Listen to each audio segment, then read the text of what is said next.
नरेंद्र मोदी यांचा आज वाराणसीमध्ये उमेदवारी अर्ज भरला जाणार आहे आणि त्याच ठिकाणी देवेंद्र फडणवीस त्याचबरोबर एकनाथ शिंदे हे देखील उपस्थित राहिलेत। वळूया पुढच्या बातमीकडे। मराठवाड्यातील धरणांच्या पाणी पातळीमध्ये आता मोठी घट निर्माण झाली आहे। जायकवाडी धरणामध्ये फक्त 6% पाणीसाठा शिल्लक आहे। संभाजीनगर शहराला पाणी पुरवठा करण्यासाठी आपत्कालीन पंप देखील आता सुरू करण्यात आला आहे। जायकवाडीमधून महिन्याला 1 टीएमसी पाण्याचं बाष्पीभवन होत असल्याची बाब देखील समोर आली आहे।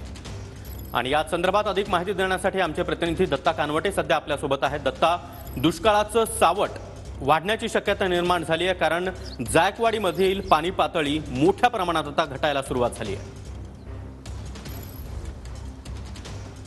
नक्कीच सागर, संपूर्ण मराठवाड्यावरती पाणी संकट कोसळण्याची शक्यता निर्माण झालेली आहे, कारण मराठवाड्यातली जेवढी काही धरणं आहेत त्या सगळ्याच धरणांनी तळ गाठला असल्याचं चित्र पाहायला मिळतंय।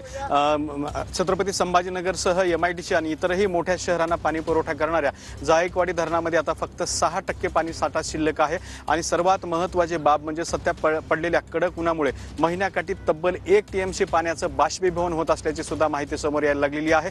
जायकवाडी धरण हे 100 TMCचं धरण आहे, त्यामध्ये आता फक्त 6 TMC पाणी साठा शिल्लक आहे। त्यातही 1 TMC महिन्याकाठी बाष्पीभवन होत असल्यामुळे सुद्धा प्रशासनासमोर मोठी चिंता निर्माण झालेली आहे। मराठवाड्यातली इतर जी धरणं आहेत त्या धरणांमध्ये सुद्धा फक्त 3 ते 4% पाणी साठा शिल्लक आहे। त्यामुळे मराठवाड्यातल्या अनेक गावांना सध्या टँकरच्या माध्यमातून पाणी पुरवठा केला जातोय। साधारणपणे 3200 टँकरच्या माध्यमातून सध्या पाणी पुरवठा सुरू केला असल्याची सध्या माहिती समोर येत आहे। आणि आपल्यासमोर हे जे एक धरण आहे, छत्रपती संभाजीनगर शहराला पाणी पुरवठा करणारं छोटंसं हारसूल तलाव आहे, हा सुद्धा तलाव तळाला गेला असल्याचं सुद्धा आपल्याला पाहायला मिळते। त्यामुळे मराठवाड्यावरती सध्या पाणी साठा अत्यंत धरणांमध्ये कमी असल्यामुळे पाणी संकट कोसळण्याची शक्यता निर्माण झाल्याची माहिती।